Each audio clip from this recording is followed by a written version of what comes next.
Assalamualaikum warahmatullahi wabarakatuh. Perkenalkan, saya Riani Mirawati, CGP Angkatan 5 dari SMPN 1 Tanjung Medar, Kabupaten Sumedang. Saya akan memaparkan koneksi antar materi, refleksi, dan kesimpulan pemikiran Ki Hajar Dewantara. Sebelum mengikuti pendidikan guru penggerak, saya mengenal Ki Hajar Dewantara hanya pada sebatas sebagai Bapak Pendidikan Indonesia dengan 3 semboyannya yang terkenal, yaitu Ing Ngarso Sungtulodo, Ing Madya Mangunkarso, Tutwuri Handayani.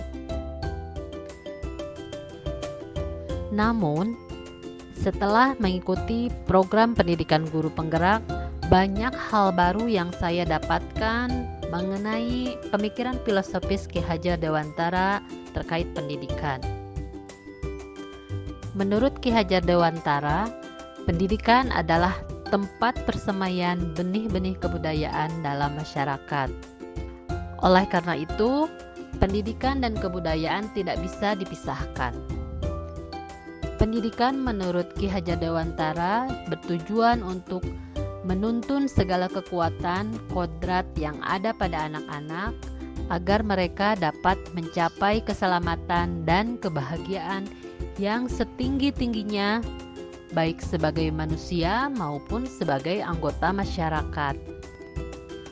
Pemikiran saya sebelum mempelajari konsep pemikiran Ki Hajar Dewantara antara lain sebagai berikut.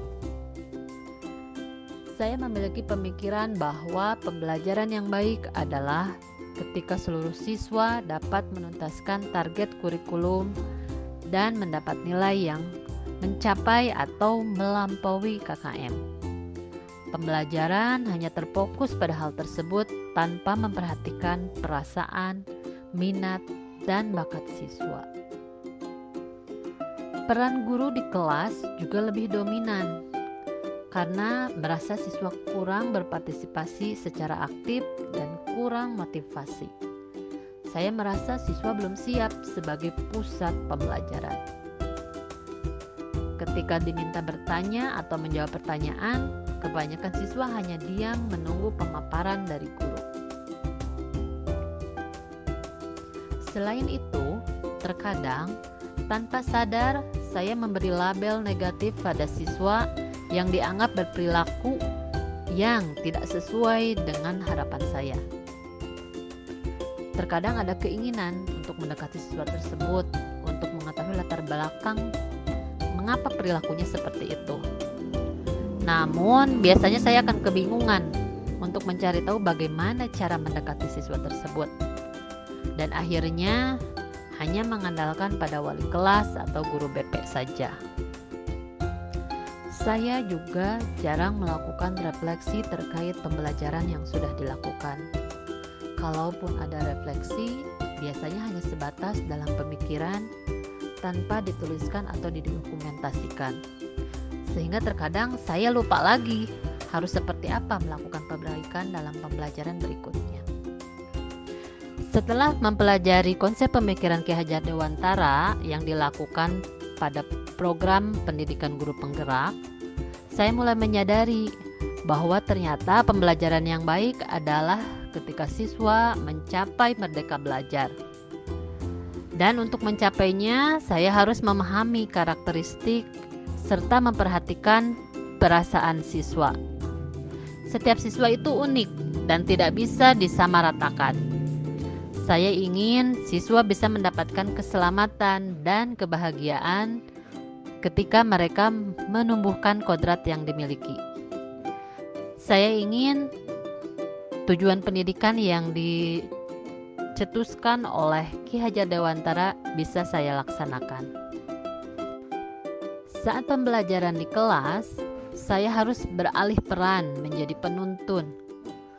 Tentunya untuk menjadi seorang penuntun, saya harus sabar ketika orang yang dituntun, dalam hal ini siswa-siswa saya, mengalami kesulitan untuk mengikuti arahan dari saya sebagai penuntun. Hal itu berarti saya harus berpihak kepada siswa dalam melaksanakan pembelajaran. dan mencari berbagai cara agar siswa nyaman ketika mengikuti pembelajaran.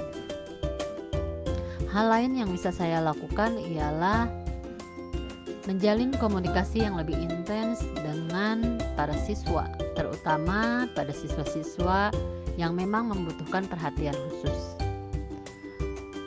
Selain dengan siswa, tentunya komunikasi juga harus dilakukan kepada orang tua agar bisa terjalin kolaborasi yang baik dalam proses pendidikan yang dilalui oleh siswa. Saya juga mulai membiasakan diri untuk melakukan refleksi pembelajaran. Refleksi yang dilakukan juga melibatkan siswa dan rekan sejawat. Selain itu, saya juga ingin agar siswa terbiasa melakukan refleksi belajar dengan cara membuat jurnal belajar. Jurnal yang dibuat tidak terbatas pada tulisan, namun siswa bisa bebas mengekspresikan dirinya saat membuat jurnal belajar. Penerapan untuk mewujudkan pemikiran Ki Hajar Dewantara dapat dilakukan dengan cara yang pertama, melakukan asesmen diagnostik untuk mengenali karakteristik siswa. Yang kedua, membuat kesepakatan kelas agar siswa nyaman dan bahagia dalam proses belajar. Yang ketiga, merancang pembelajaran yang berpusat kepada siswa. Yang keempat, memfasilitasi siswa dalam mengembangkan potensi sesuai dengan minat dan bakatnya.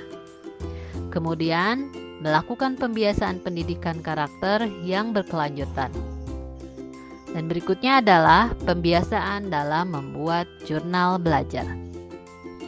Bapak Ibu guru yang hebat, demikian pemaparan yang bisa saya sampaikan. Mari kita bersama-sama melakukan perubahan, mewujudkan merdeka belajar, memberikan kebahagiaan dan keselamatan bagi anak didik kita. Terima kasih. Assalamualaikum warahmatullahi wabarakatuh.